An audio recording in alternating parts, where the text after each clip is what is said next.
Chris chatting for kaijupop.com, and today we're looking at Tracerace. Tracerace. A free casual game for your iOS devices by those two people at the top of the screen there.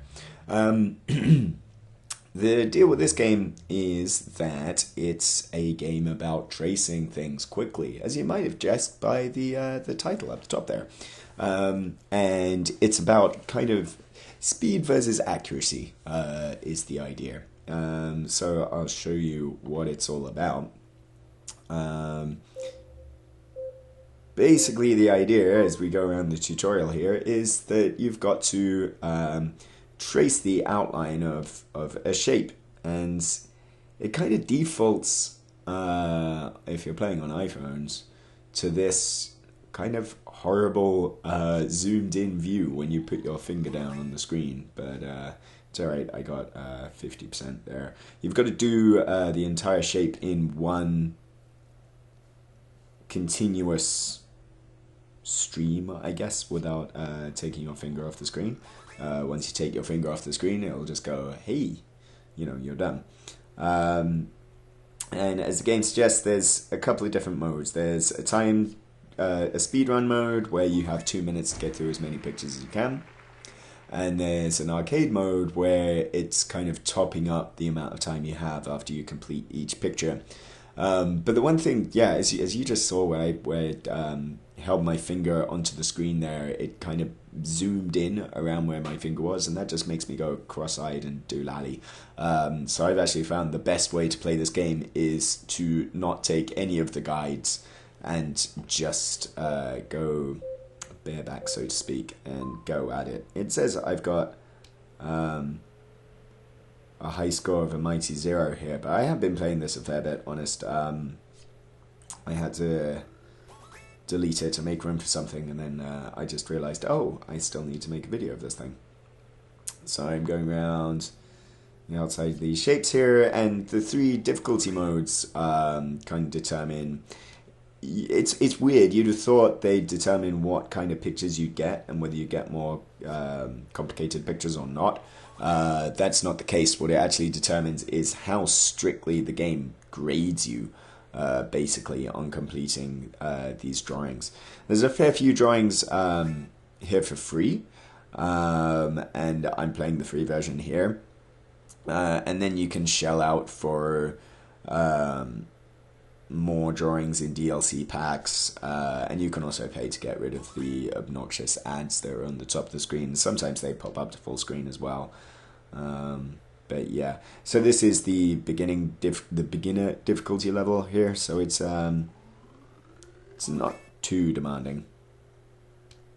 And for the most part, I've played this probably played this about 10 times in total, and although I haven't drawn that particular tree there, I have seen most of these pictures before. They do repeat fairly often, but not often enough to be completely dull without spending any money. But if you're the sort that goes, I'm gonna love the shit out of this, I need to play this all the time, then you probably might think about investing to kind of break the monotony of it. So once you're done, you get an average score, which is nice, and that's sort of the arcade mode. And yeah, as I mentioned, there's an extreme mode. The difficulty goes up to extreme, but here it grades you much more harshly. So I only got 64.6 where I might have 100% before. But it doesn't actually change what the pictures are, so I mean that's a super easy picture. It's just that it's giving me 51% because it's being a harsh master.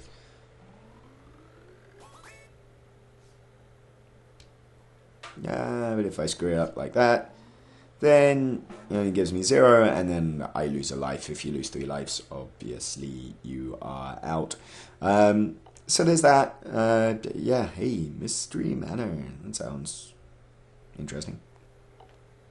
And yeah, speedrun does pretty much the same thing, just speedier and runnier. Actually, it's probably, unless you're really good at the arcade mode, speedrun is ironically a longer game mode. It takes longer to play because it takes 2 minutes to get through these games. But it's still, there you go. It still has the same structure. So it's 2 minutes or until you lose all your lives, whichever comes sooner.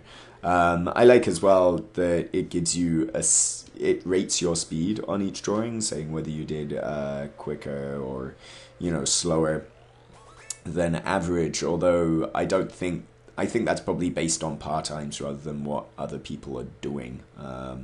It's not super connected, and that, I guess, is kind of my main complaint with the game. This does have Game Center stuff, which I'll show you in a second.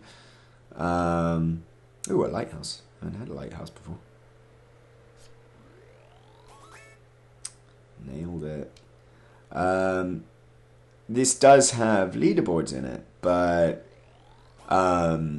it's all tucked into the separate Game Center option in the menu, and it's Game Center, even though it's changed. Game Center, with iOS 7, Game Center is still kind of rubbish, really. And let me look at what it's got here.